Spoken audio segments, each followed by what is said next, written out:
Yo, magandang hapon mga chingko. Samahan niyo ako at maglalakad-lakad muna tayo.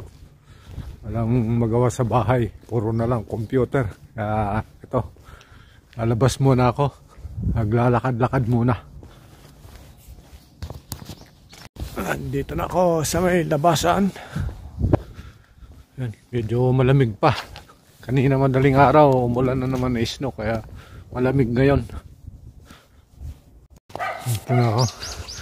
Nagagalit sa akin yung aso nila. Ayan o. Ano to? Pabrika ng ano to, pataba. Gawa ng patabayan. Nagagalit yung bantay. Makulimlim ang kalangitan. Mukhang uulan na naman. Jogging muna. Takbo muna ako, takbo. Jogging. Okay po yung stabilizer nito.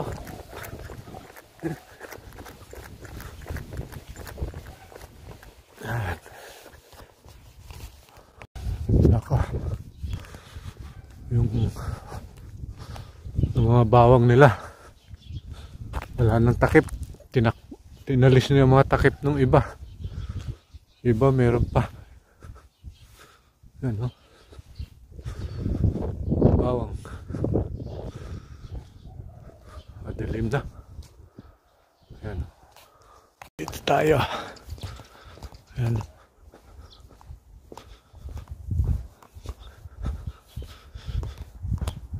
Maganda ng mga bawang.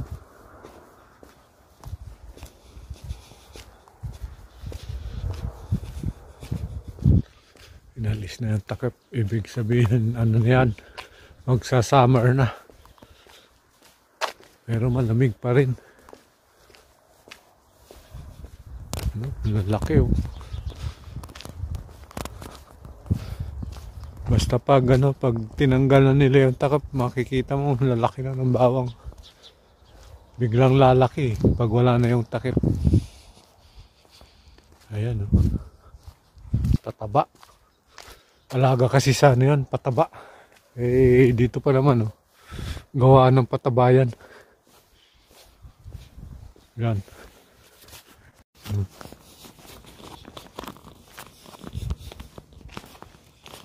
Yan. Lalaki, oh. Ang tataba, oh. Taba ng puno.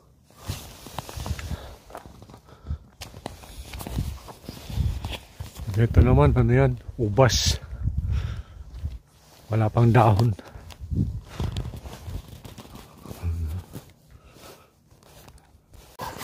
Dito, di ba, tinatanggal yung takip po. Patakip pa. Pero makikita mo yung bawang. Ano, lalaki na. Dito na tayo sa may kabilang village. Mga puno, wala pang dahon. Kala mo patay, pero hindi yan patay, buhay yan. Wala lang dahon. Yan. Na tayo. Doon tayo galing. Ba ako rito. Ikot ako dito sa may highway. Dito na ako. Yan. Puro bawang, nakikita mo bawang. Ayun oh, ano yun? Nakatakip doon, ubasan yan, ubas. Kabilaan oh, bawang. Yan. Pag hinarvest yung bawang, papalitan nila yan ng ano, ng palay. Ito mga bawang na to. Dumaan na yung bus oh. Ayun, hindi nakita. Yung bus. Kalampas na. Malayo na.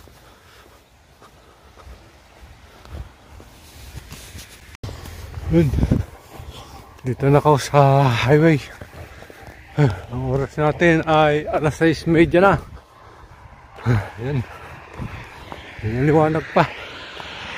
Ako pauwi na. Medyo hiningal ako, tumakbo ako eh.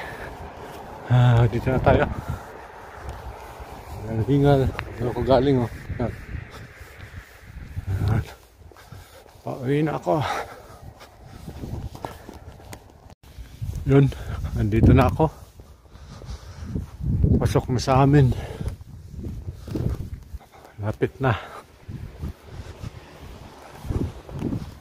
Ito yung dating ito yung dating kumpanya ang pinagtatrabahoan ko. Yan, oh. Sinuliran. Yan.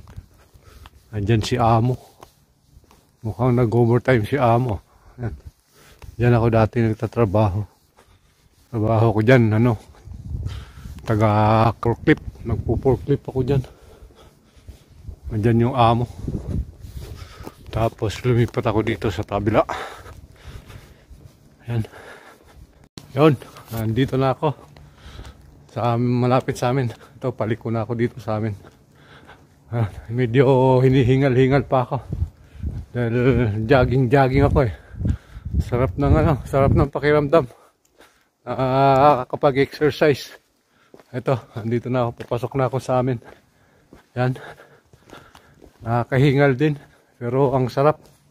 Sarap mag-exercise. Kailangan ng katawan natin yan. Mag-exercise. Para laging healthy. Yun. Hanggang dito na lang. At medyo madilim na. Hanggang dito na lang. Maraming salamat. Bye-bye.